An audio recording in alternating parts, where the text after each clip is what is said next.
Hello दोस्तों, कैसे हो आप सभी। आशा करता हूं कि आप सभी अच्छे होंगे।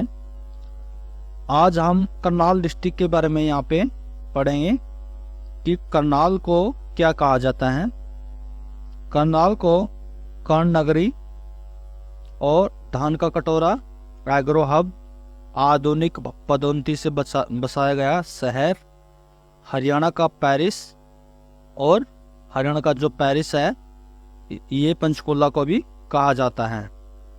करनाल सबसे छोटा नगर निगम है। दानवीन कर्ण के कारण करनाल का नाम करनाल पड़ा। और हम देखेंगे यहाँ पे जो करनाल है, करनाल में कर्ण झील है और कर्ण झील के किनारे ही कर्ण ने अपने कवच और कुंडल दान किए थे। ये किसको किए थे? भगवान इंद्र को किए थे ये।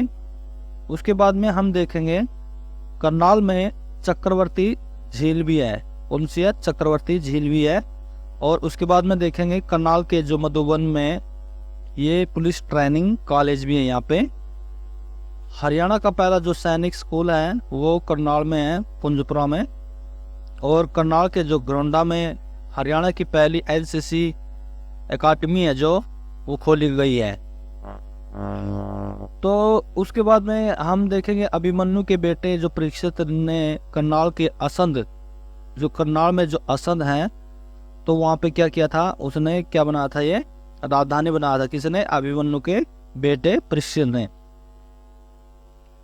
पाकिस्तान के पहले प्रधानमंत्री है जो लियाकत अली खान, उसका जन्म भी कहाँ हुआ था? ये करनाल में हुआ था। करनाल के जो गांधी मेमोरियल हॉल है वो भी करनाल में ही है। और जो मुख्य नदी है करनाल की वो यमुना नदी है। और करनाल के नेशनल हाईवे 44 से गुजरता है। अंतरिक्ष में जाने वाली जो महिला थी वो कौन थी? कल्पना चावला थी, वो भी करनाल से ही थी। तो कल्पना चावला जो कोलंबिया विमान से अंतरिक्ष में गई थी 1 फरवरी 2003 को, इनकी मृत्यु हो गई थी। भावांतर भरपाई योजना की शुरुआत करनाल से ही हुई थी 2018 में। पहले इसमें 4 सब्जियां शामिल थी, अब इसमें 19 सब्जियां शामिल हैं। गोवर्धन योजना की शुरुआत करनाल से ही हुई। और जो करनाल में लड़ाकू हवाई अड्डा है वो भी करनाल में ही है। और सिरसा में भी लड़ाकू हवाई अड्डा है, यानी कि करनाल में और सिरसा में हवाई अड्डा है। ठीक है, ये लड़ाकू हवाई अड्डा। उसके बाद में देखेंगे नेशनल ड्राइविंग लाइसेंस करनाल में बनाया जाता है। जो इंटरनेशनल ड्राइविंग लाइसेंस है वो कहाँ पे बनाया जाता है? ये करनाल में बनाया जाता है। करनाल के जो प्रमुख उद्योग है जो वो चीनी उद्योग भी ये करनाल में ही है, लिबर्टी उद्योग है, और वनस्पति उद्योग भी करनाल के अंदर है। संस्थान देखते हैं यहाँ पे कौन कौन से हैं। करनाल में मिट्टी लवणता अनुसंधान संस्थान यहाँ पे हैं, और गेहूं शोध निदेशालय भी यहाँ पे ही है। राष्ट्रीय पशु संस्थान और राष्ट्रीय पशु संस्थान ब्यूरो ये पे हैं करनाल के अंदर। राष्ट्रीय डेयरी शोध संस्थान भी करनाल में ही है। राष्ट्रीय दूध अनुसंधान और राष्ट्रीय ग्रामीण विकास संस्थान नीलोखेड़ी में है। ठीक है, तो बच्चों यहाँ पे देखेंगे फोरेंसिक जो विज्ञान लैब है ये भी करनाल के अंदर है। हम यहाँ के जो करनाल के मेले हैं वो देखेंगे। यहाँ पे करनाल के मेले जो यहाँ पे सिमरनदास का मेला लगता है यहाँ पे, जो कि इंद्री में लगता है। और देवी का मेला है जो कि पटेड़ा में बनता है, ये पटेड़ा जो गाँव है वहाँ पे लगता है। और जो गगा पीर का मेला है ये भी मेला गाँव में लगता है। पांडु का मेला है जो ये पपहाना गांव में लगता है करनाल के। छड़ियों का मेला है ये अमपुर गांव में लगता है। और प्रासर का मेला है ये तरावड़ी में लगता है।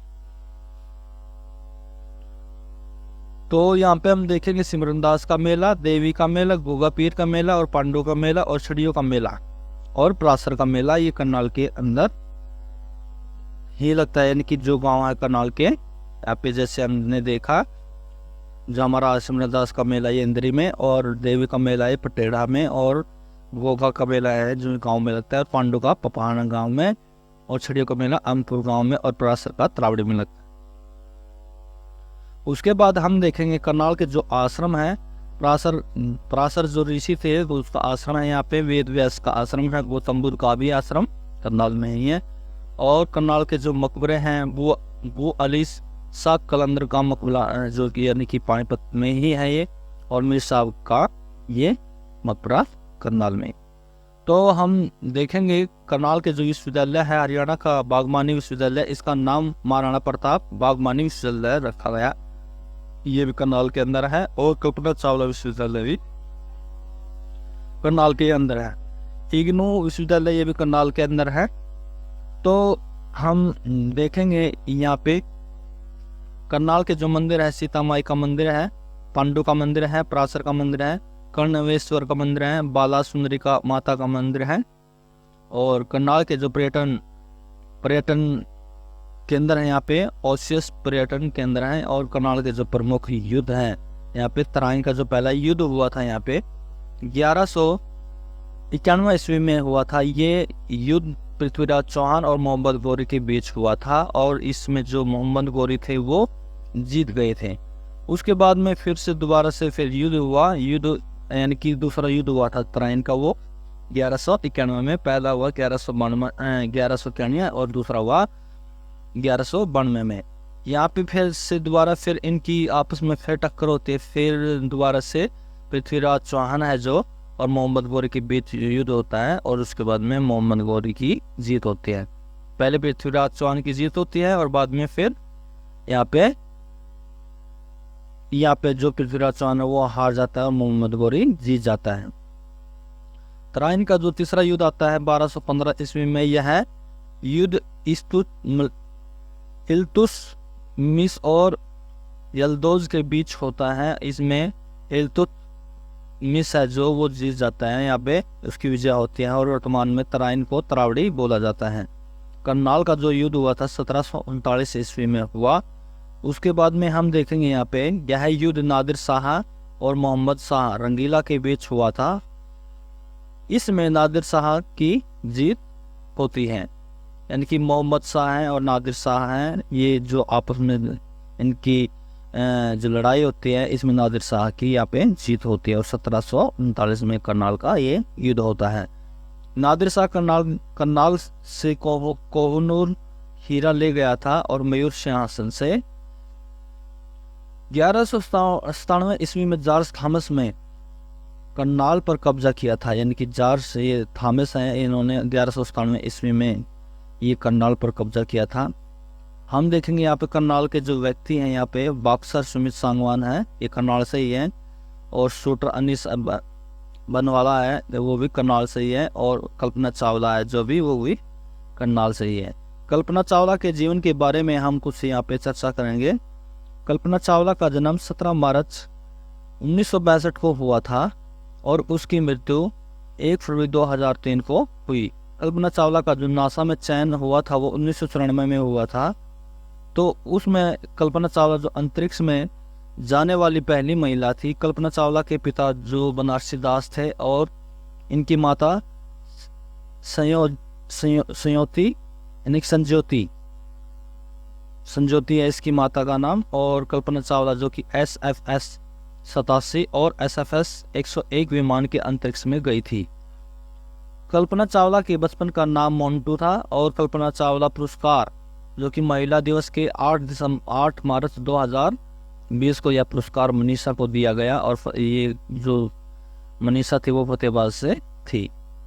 तो आशा करता हूँ कि आप सभी को यह वीडियो जो हमने करनाल डिस्ट्रिक्ट के बारे में